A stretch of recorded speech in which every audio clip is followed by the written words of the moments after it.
A woman who is about to get married walks happily into a store to pick up her custom-made wedding ring. She has no idea that her fiancé is currently entangled with another woman in the very marital home the couple decorated together. After collecting the ring, Mei Li finalizes their honeymoon plans and sends a message to her fiancé, Yu Ju, hoping they can have dinner together that evening.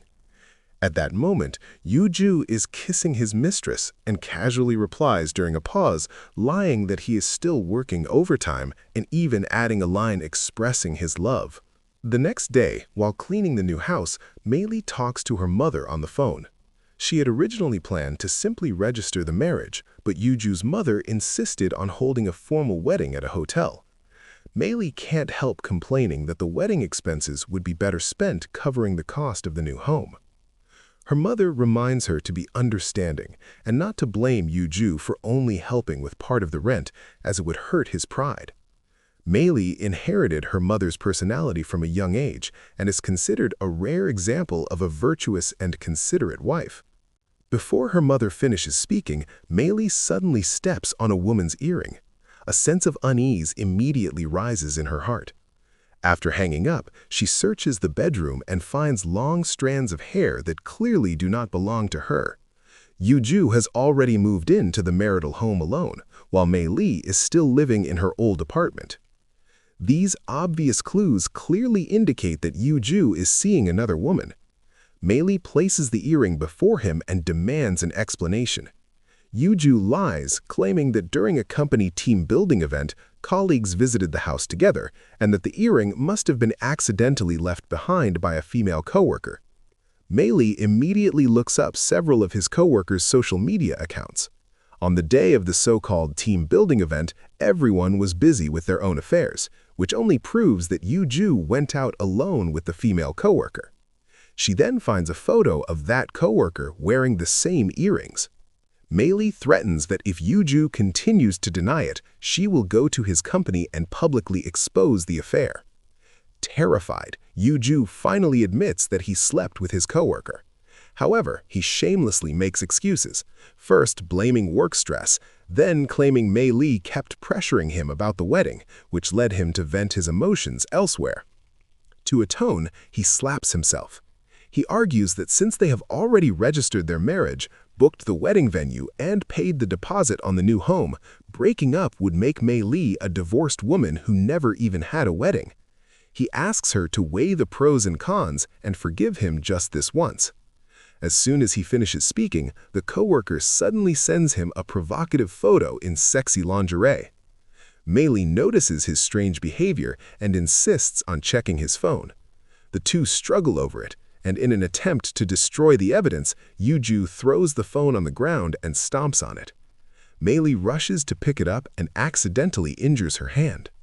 At that moment, Mei Li completely loses hope. After 5 years together, Yu Ju has shown her very little care. Even if they force themselves to marry, divorce would be inevitable, so it is better to end the relationship now. Before leaving, she splashes coffee in Yu Ju's face as punishment. 1 month later, the two submit their divorce application.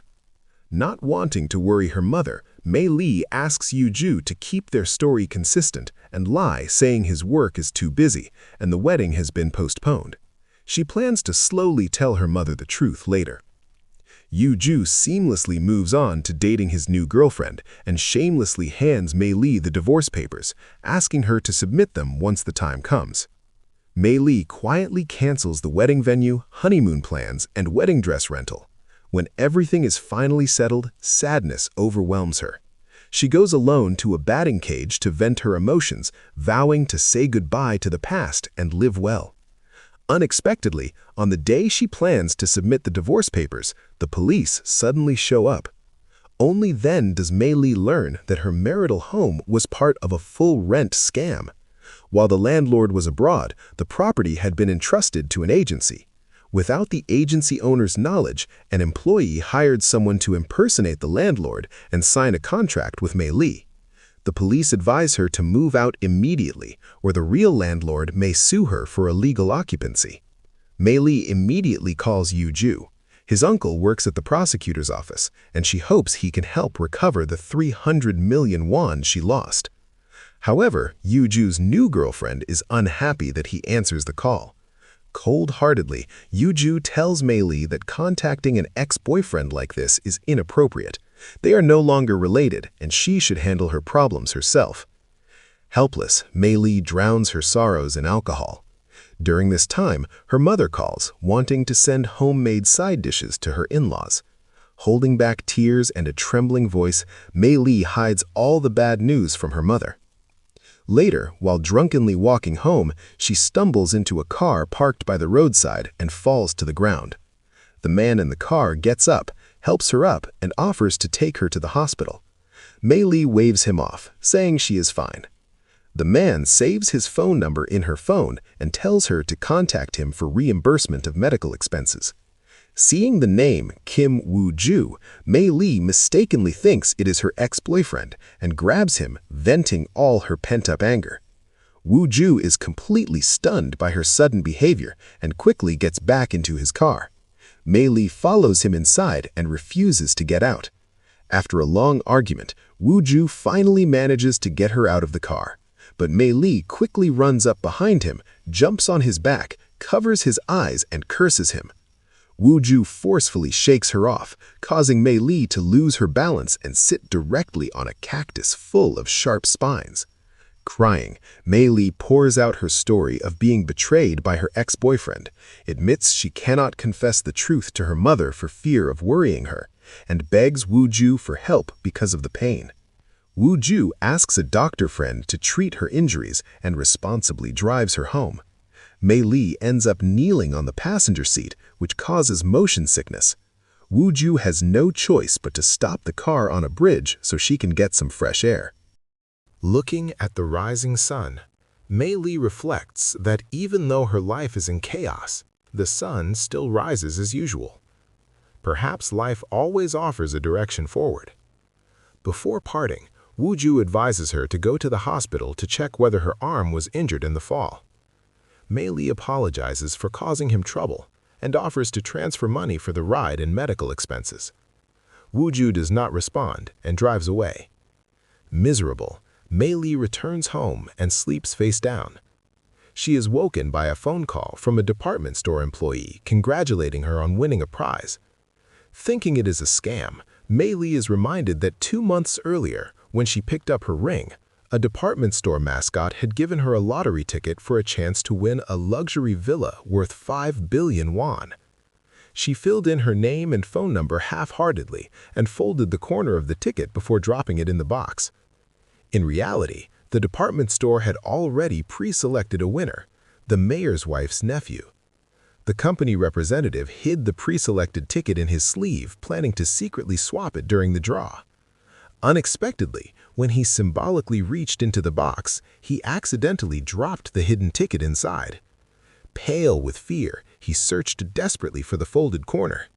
When he finally found a ticket and announced the winner, he was shocked to see it was not the pre-selected one.